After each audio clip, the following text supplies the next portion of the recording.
Wara li fl-aħħar jiem ħarġet l-aħbar li l-linja nazzjonali ta' Najru l-Air Malta tinsab lura fiż-żona l-ħamra fejn jitlu l-finanzi sena biss wara li kien imħabbar is-suppost profit tal-kumpanija li tant ftaħar bih il-Gvern u l-Ministru Konrad Mizzi, issa jidher li l-Air Malta m'għandix biżżejjed ajruplani biex taħdem u għalhekk qed tonfoq flejjes kbar f'kiri ta' ajruplani.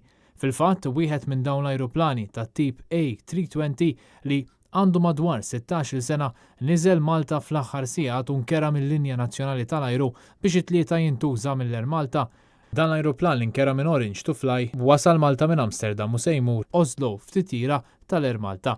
Titjira li se tkompli titfal l-Air Malta fiż-żona l-ħamra minħabba l-prezz għoli li qed tonfoq biex tikri, hekk kif huwa estimat li dan l-ajruplan jinkera bi prezz li jaf iqarreb madwar 300,000 euro fix-xahar.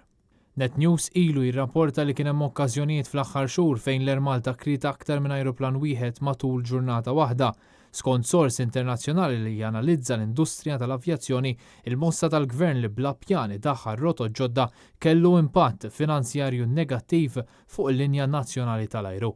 Fl-aħħar rapport tagħha Kapa tgħid li l-Air Malta spiċċat lura fiż-żona l-ħamra fis-sena finanzjarja 2019 li ntemmet f'Marzu. Ifaċċjat mill-mistoqsijiet ta' Net News, Konrad Mizzi baqa' jiġħad dan ir-rapport. Jidher li l-Air Malta reġgħet qiegħda bid-dejn, ġifieri qegħdin fiż-żona l-ħamra. Ġifieri inti qed kitteb dan ir-rapport? Nassigurak li l-audited accounts għadhom laqqas huma finalizzati u laqqas audited, però huwa ċar li l-Air Malta se terġa' tieni sena konsekuttiva tagħmel. Ġifieri qed kitteb dan ir-rapport li ħarġu ċ-ċentru tal-avjazzjoni. M'hemmx accounts, ġifieri m'hemmx jitgiddeb. Sabiex jitnaqqas it-telf, il-Kapa qalet l-Air Malta trid twaqqaf l-espansjoni u żżid il-frekwenzi minflok tinvesti f'aktar destinazzjonijiet ġodda, rotot li l-kumpanija żgur mhix tiflaħ għalihom.